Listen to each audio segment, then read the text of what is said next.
Muy buenas, queridos oyentes, hermanos y hermanas. Estamos aquí para compartir un precioso mensaje porque de eso se trata el día sábado, de compartir mensajes de esperanza, mensajes de fe, mensajes que edifiquen y transformen vidas, porque lo que voy a compartir es palabra de Dios, no palabra de un hombre. Y quiero hacerlo con un principio bíblico que dice: porque no me avergüenzo del Evangelio, porque es poder de Dios para salvación a todo aquel que cree. No debemos avergonzarnos de compartir la palabra de Dios. A muchos se nos dificulta compartir la palabra de Dios. Pero en estos tiempos tan difíciles y complicados es menester compartir palabras de esperanza, la palabra de Dios. Vamos a hacer una oración corta para que el Señor bendiga este mensaje. Querido y amado Padre que estás en los cielos, gracias por permitirme este privilegio de compartir este mensaje. La honra y la gloria sean para ti, Señor. Toca mis labios con el carbón de tu altar y que sea digno de compartir esta santa verdad. Que tu Santo Espíritu me guíe y que la honra y la gloria sean para ti y que la persona que lo va a escuchar sea grandemente bendecida. En el nombre de Jesús. Amén. Feliz sábado. Estamos en las primeras horas del día sagrado, del día que Dios designó como su día santo. El día donde podemos estar en comunión con Él y así honrar y glorificar su nombre y reconocerlo como el Dios creador del cielo y de la tierra, el Todopoderoso. Dice así: bueno sería para la iglesia y para el mundo que los principios que aquellas almas vigorosas sostuvieron revivieran hoy en los corazones de los profesos hijos de Dios. Está refiriéndose a los reformistas, aquellos hombres que fueron mártires por compartir la palabra de Dios, por mantenerse firmes de parte de la verdad. Qué bueno que hoy existiera esa misma fe. Dice Elena de White en el libro Conflicto de los Siglos, que si la iglesia de Dios, la iglesia Laodicea, la iglesia de los últimos tiempos, la iglesia remanente, con la luz que tiene, con la sabiduría que le ha sido dada del cielo, tuviera la fe de aquellos hombres de la antigüedad, qué diferentes serían las cosas. Y ellos no tenían tanto conocimiento como lo tenemos nosotros hoy. Y tenían una fe inquebrantable. Qué bueno tener una fe como la que tenían ellos. A mí me gustaría tener una fe de esas. De que a pesar de los oprobios, de la oposición, de las críticas, poder predicar esta santa verdad sin temor alguno. Está ganando más y más terreno la opinión de que al fin y al cabo, dichas doctrinas no son de vital importancia. Está refiriéndose a la doctrina que dicta la palabra de Dios. Porque hoy el mundo se acostumbró a vivir por mandamientos de hombres, no por un así dice Jehová. Semejante degeneración del pensamiento fortalece las manos de los agentes de Satanás, de modo que las falsas teorías y los fatales engaños que en otros tiempos eran rebatidos por los fieles que exponían la vida para resistirlos, encuentran ahora aceptación por parte de miles y miles que declaran ser discípulos de Cristo. Claro, hoy en día nos hemos acomodado tanto a la cultura que la verdad de Dios no tiene importancia. Y a eso la palabra de Dios lo llaman profanos. Yo por lo menos no quiero ser un profano y estoy seguro que si tú eres temeroso de Dios tampoco lo quieres ser. Por eso, querido hermano, querida hermana, y tú que me escuchas, si verdaderamente temes a Dios, debemos de vivir por lo que dice la palabra de Dios y no por la cultura. Porque ahora eso es lo que está imperando, la cultura aún en muchas iglesias. En el libro de Isaías, capítulo 5, hay un texto que dice que hoy en día a lo bueno llaman malo y a lo malo llaman bueno. Cuando se predica la santa de verdad de Dios, dicen que uno es un dictador, que uno es un pesimista, que uno es un alarmista, pero no tienen en cuenta que Dios permite que se transmitan estas verdades porque es menester que volvamos al Dios de la Biblia, no al Dios de la cultura. No hay duda de que los cristianos primitivos fueron un pueblo peculiar. Qué bonito que Dios tenga en alto estima a aquellos hombres de la antigüedad, que aún en medio del oprobio y la persecución se mantuvieron fieles de parte de la verdad. Y Dios, en 1 de Pedro 2:5 y Génesis 19:3, dice que fue llamado este pueblo para que fuera un pueblo peculiar, diferente. Y la pregunta que me hago para mis adentros, ¿estoy marcando la diferencia? ¿Estoy verdaderamente mostrando con mi estilo de vida, con mi forma de vida, de que pertenezco al pueblo de Dios? ¿Estoy guardando los mandamientos y observando el sábado como Dios manda en su palabra? ¿O me estoy ajustando a la cultura y lo hago como a mí me parece? ¿O estoy viviendo una vida para tener contentos a todo mundo y no buscar la honra y la gloria de Dios? Debiéramos de pensar más en esa situación, porque muchas veces nos hemos ajustado tanto a este mundo que se nos olvida que Dios nos ha llamado para que seamos vindicadores de su carácter, de su santidad, de su honor. Y lo estamos dejando pisoteados por el suelo. Y el que más goza de esta situación es Satanás. Satanás se goza cuando hacemos contraria a la voluntad de Dios. Su conducta intachable y su fe inquebrantable constituían un reproche continuo que turbaba la paz del pecador. Claro, en el libro de Segunda de Timoteo, capítulo 3, versículo 12 dice: todo aquel que quiera vivir piamente sufrirá persecución.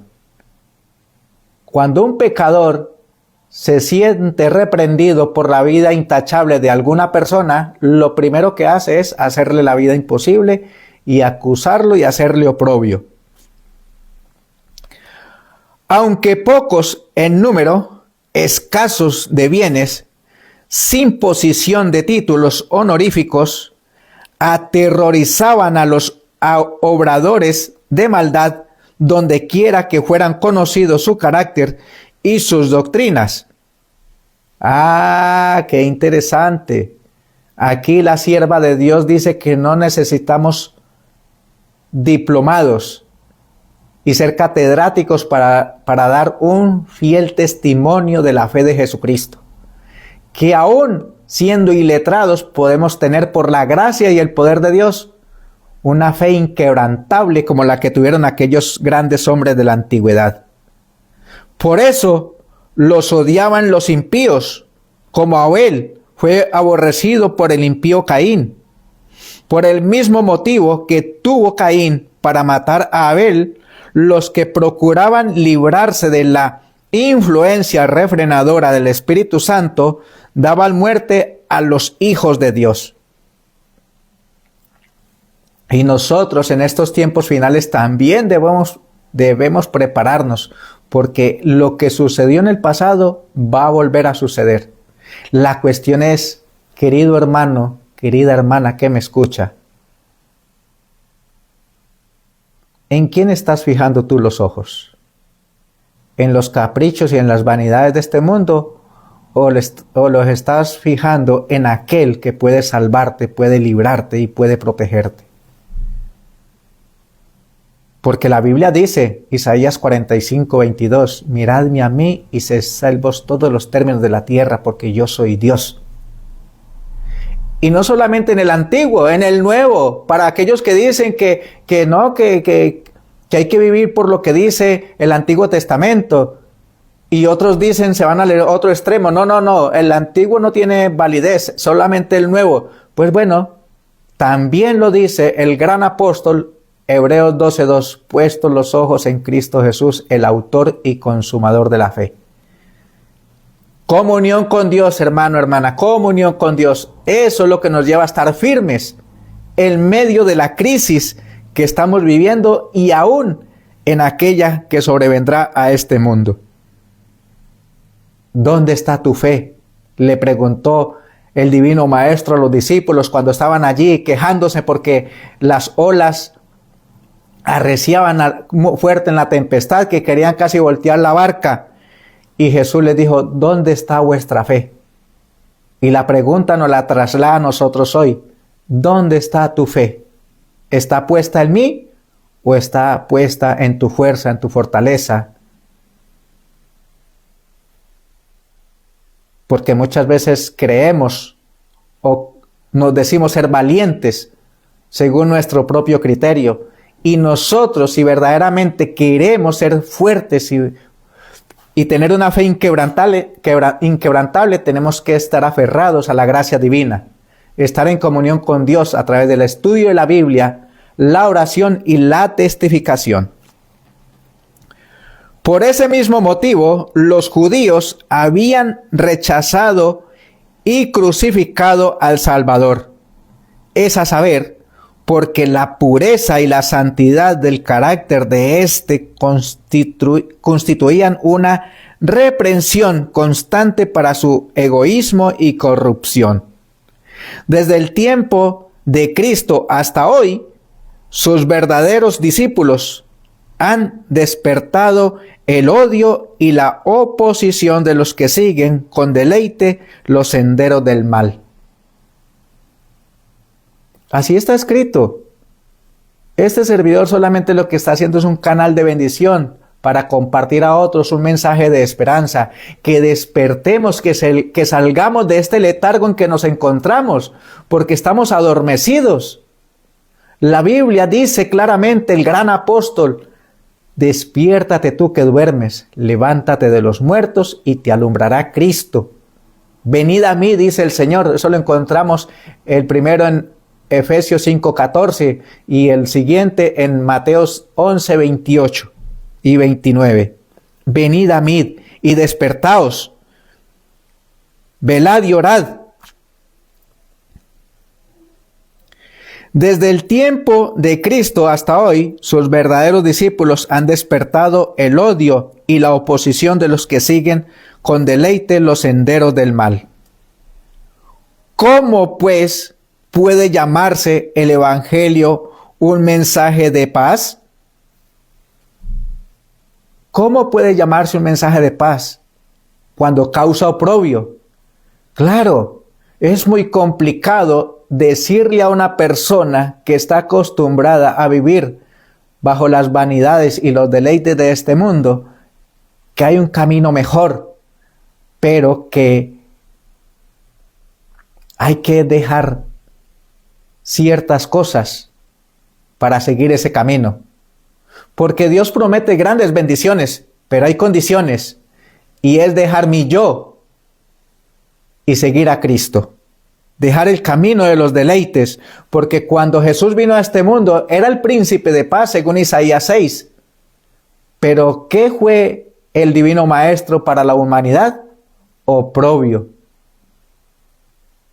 Oprobio, les causaba dolor de cabeza ver a un hombre que vivía en plena voluntad de Dios. Así dice la palabra. Cuando Isaías predijo el nacimiento del Mesías, le confirió el título de príncipe de paz. Cuando los ángeles anunciaron a los pastores de que Cristo había nacido, cantaron sobre los valles de Belén: gloria en las alturas a Dios, y en la tierra paz, buena voluntad para con los hombres. Lucas 2:14. Hay contradicción aparente entre estas declaraciones proféticas y las palabras de Cristo. No vine a traer paz, sino espada. Mateo 10:34. Pero si se les entiende correctamente, se nota armonía perfecta entre ellas. El Evangelio es un mensaje de paz. El cristianismo es un sistema que, de ser recibido y practicado, derramaría paz, armonía y dicha por toda la tierra. La religión de Cristo unirá en estrecha fraternidad a todos los que acepten sus enseñanzas. La misión de Jesús consistió en reconciliar a los hombres con Dios, y así a unos con otros.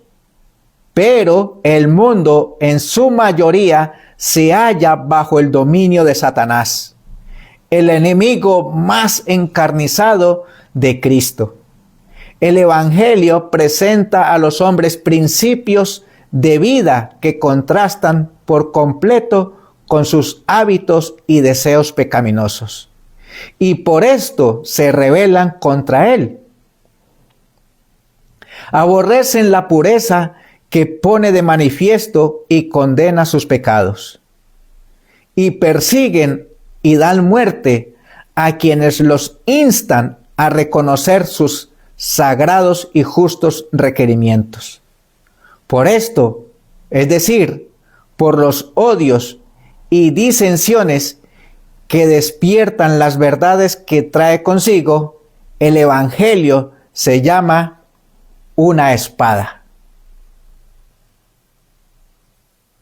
La palabra de Dios es una espada de dos filos que escudriña hasta lo más profundo del corazón. Si usted, querido hermano, querida hermana, se siente constreñido por este mensaje, no le eche la culpa al predicador. Mira al cielo y pregunta: ¿en qué estoy equivocado, Señor? Esa debe ser nuestra más humilde reflexión. ¿En qué estoy equivocado? ¿Por qué este mensaje me molesta? No debes mirar a un hombre, debes mirar a aquel que murió en la cruz para darnos esta oportunidad, porque es un llamado de atención, porque el tiempo de gracia se está acabando, y quizás para mañana no haya quien comparta estos mensajes de reprensión, un mensaje de llamado de atención, y salgamos del letargo en que nos encontramos. La providencia misteriosa que permite que los justos sufran persecución por parte de los malvados ha sido causa de gran perplejidad para muchos que son débiles en la fe. Yo no quiero ser débil en la fe, y deseo en el nombre de Jesús que usted tampoco lo sea, porque es momento de mantenernos firmes con una fe inquebrantable, pero para ello tenemos que estar en comunión con Dios día y tarde, y elevando nuestra mente, nuestros pensamientos al cielo para ser revestidos con poder de lo alto. Hasta los hay que se sienten tentados a abandonar su confianza en Dios, porque Él permite que los hombres más viles prosperen, mientras que los mejores y los más puros sean afligidos y atormentados por el cruel poderío de aquellos. Muchas veces me he preguntado, y aparte no lo digo porque me lo invente yo. En el libro Habacuc capítulo 3 y el libro de Salmos capítulo 73, Asaf y Habacuc claman a Dios: ¿cómo es posible, Señor, que yo ando en tus caminos, obedezco tus mandamientos y en lo posible procuro hacer tu voluntad? Y estos que blasfeman y pisotean tu nombre, deshonran tu santa palabra, prosperan y consiguen lo que desea en su malvado corazón. Pero se nos olvida que Dios tiene un propósito para con los humildes y mansos de corazón. Dios nos mira con tierno amor y es compasivo y misericordioso con nosotros. Por eso nos concede gracia y poder para vencer. Al gran apóstol se le dijo: bástate mi gracia, Pablito, bástate mi gracia. Y por eso ese gran hombre dijo: para mí el vivir es Cristo y el morir es ganancia. Todo lo puedo en Cristo que me fortalece. Esa debe ser nuestra más segura seguridad. ¿Cómo es posible, dicen ellos, que uno que es todo justicia y misericordia y cuyo poder es infinito, tolere tanta injusticia y opresión? Eso es un misterio.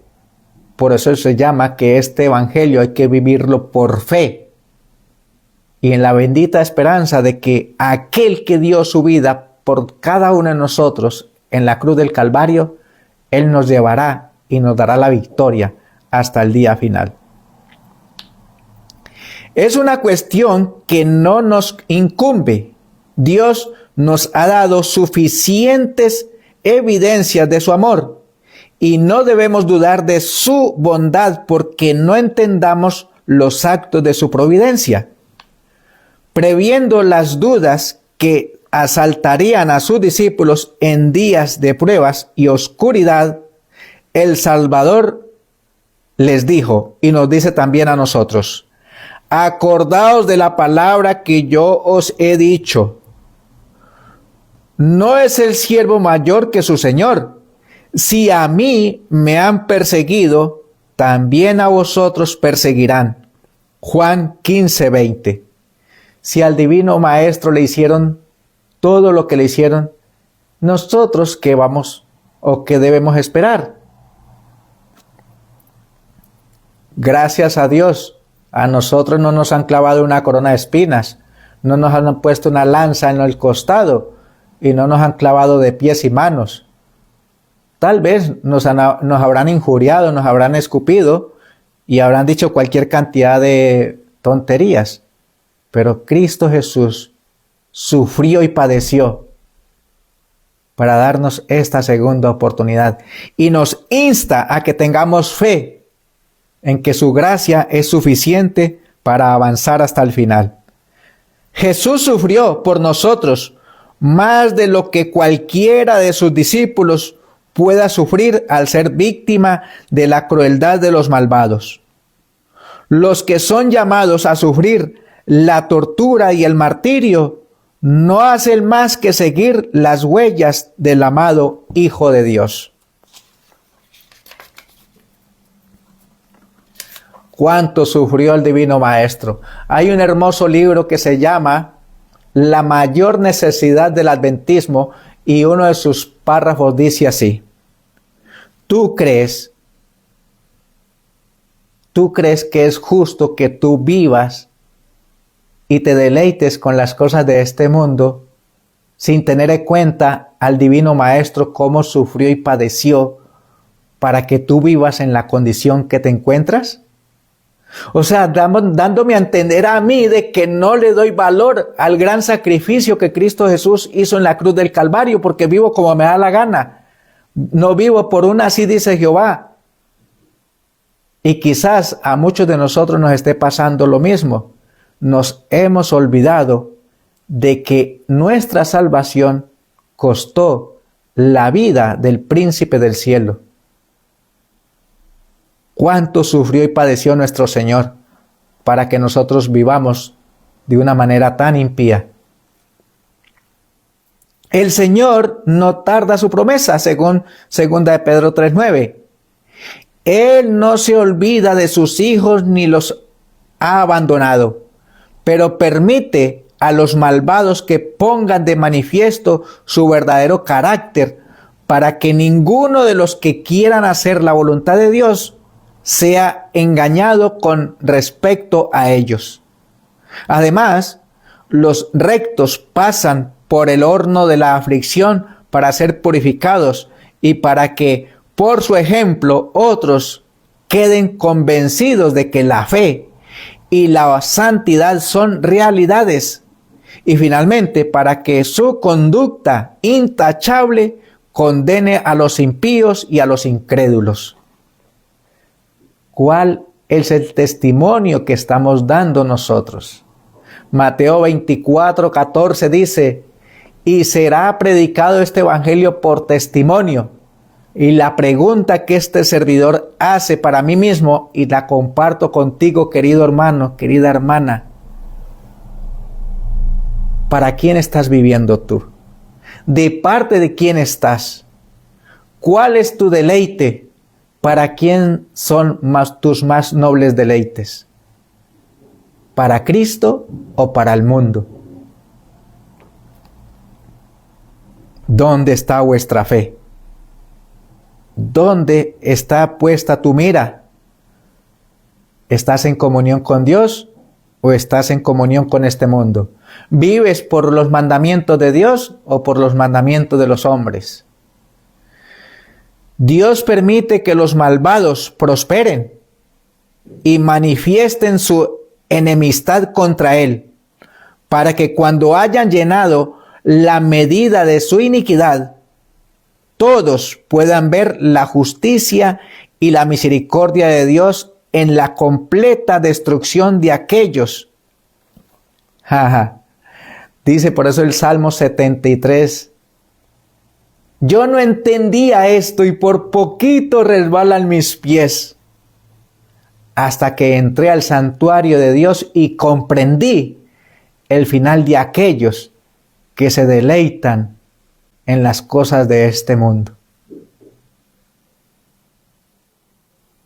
¿Cuántos de nosotros, cuántos del profeso pueblo de Dios están más preocupados por conseguir riquezas y hacer tesoros en esta tierra en vez de hacer tesoros en el cielo, donde el orín y el moho no corrompen ni destruyen?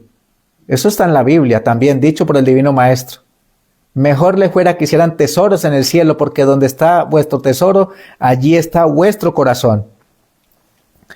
Pronto llega el día de la venganza del Señor, cuando todos los que hayan transgredido su ley y oprimido a su pueblo recibirán la justa recompensa de sus actos.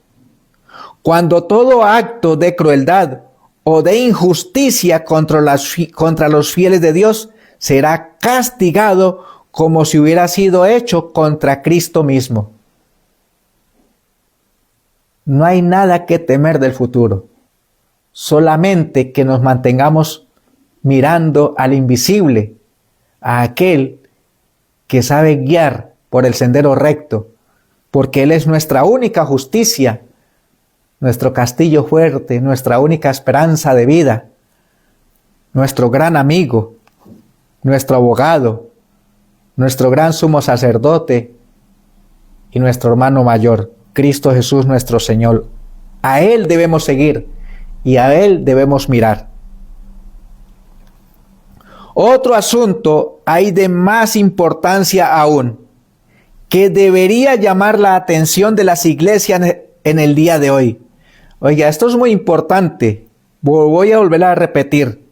Otro asunto hay de más importancia aún, que debería llamar la atención de las iglesias en el día de hoy. El apóstol Pablo declara que todos los que quieren vivir piamente en Cristo Jesús padecerán persecución, segunda de Timoteo 3:12. Y la pregunta es, ¿y entonces por qué el pueblo de Dios no está siendo perseguido? Y la pregunta que hace la respuesta a esa pregunta, dice la mensajera del Señor: porque el pueblo de Dios se ha acomodado al mundo. Y por eso el mundo no se siente reprendido, porque sus vidas no marcan ninguna diferencia. Qué tristeza que por un mal comportamiento, por mi mal proceder, el santo nombre de Dios sea pisoteado, sea denigrado por mi mal proceder. Que Dios tenga misericordia de cada uno de nosotros y nos llame a un verdadero arrepentimiento y volvamos de todo corazón a andar en los caminos de Dios como Él desea que lo hagamos, con humildad, con mansedumbre, pero de todo corazón. ¿Por qué entonces parece adormecida la persecución en nuestros días? El único motivo es que la iglesia se ha conformado a las reglas del mundo y por lo tanto no despierta oposición. La religión que se profesa hoy no tiene el carácter puro y santo que distinguiera a la fe cristiana en los días de Cristo y sus apóstoles. Así está escrito. Solamente estoy compartiendo textualmente lo que dice la palabra profética. Y también está escrito en el libro sagrado, en la palabra de Dios. Si el cristianismo es aparentemente tan popular en el mundo, ello se debe tan solo al espíritu de transigencia con el pecado, a que las grandes verdades de la palabra de Dios son miradas con indiferencia y a la poca piedad vital que hay en la iglesia.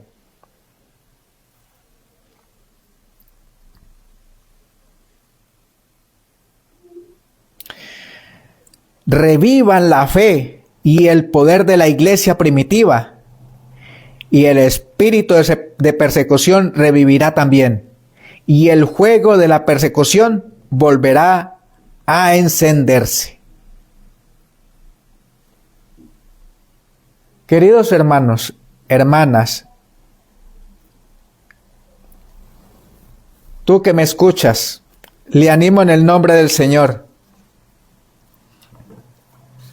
No eches en saco roto esta palabra, este mensaje, porque es palabra de Dios.